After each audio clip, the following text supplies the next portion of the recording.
South African President Cyril Ramaphosa has visited the George construction disaster site and met with the many brave men and women who rushed to the scene immediately and worked tirelessly on a search, rescue and recovery operation that has lasted several days. When the building collapsed, we then decided to activate all our resources from the province, as well as the SAPS. Yes. So we then got them all to come in from Cape Town, and we've got three what we call heavy rescue systems, or early search and rescue systems, which we brought in.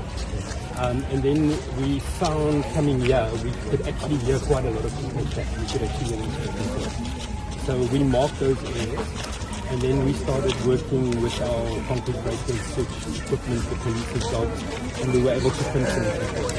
And then the operation was then to the police break through the concrete. As we got to people, we released them. The emergency medical services was here. The police's forensic people were here as well, and the health people. And then what we did was we removed the victims as they came along.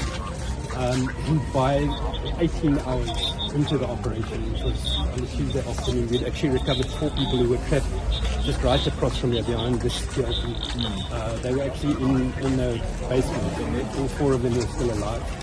So they were the last people we had up to that point. So we normally, with an operation like this, we decide when do we go over to recovery, because if we've got 5 floors collapsing, it's quite a big thing. So what we then did was we decided to continue looking for our people, because we thought that the area had quite a few openings, and we started searching for the openings. On Saturday morning, we found late morning, the police dogs indicated to us an area where we heard somebody. We shouted down there, the person shouted back, and then we put teams on top. We broke the concrete open, and then we have a technical listening device which can actually pinpoint where somebody is. We asked the person to tap, they tapped back, and then we were able to pinpoint him, and we got him out after 118 hours. Was that Gabriel? Gabriel, that's right. Yes. How old is Gabriel? I'm not sure. 32.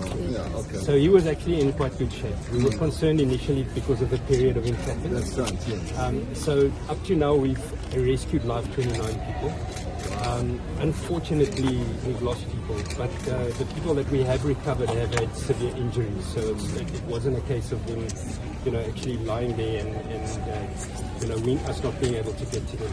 I think it's been, for me, the wonderful thing has been the cooperation. It's been the George municipality, the municipal services around the province and the national, specifically SAPS, were really, really good there with their rescue teams and their canines. So the operation now, what we've done is we've started delayering the building, which basically means we are now lifting the concrete slabs off each other.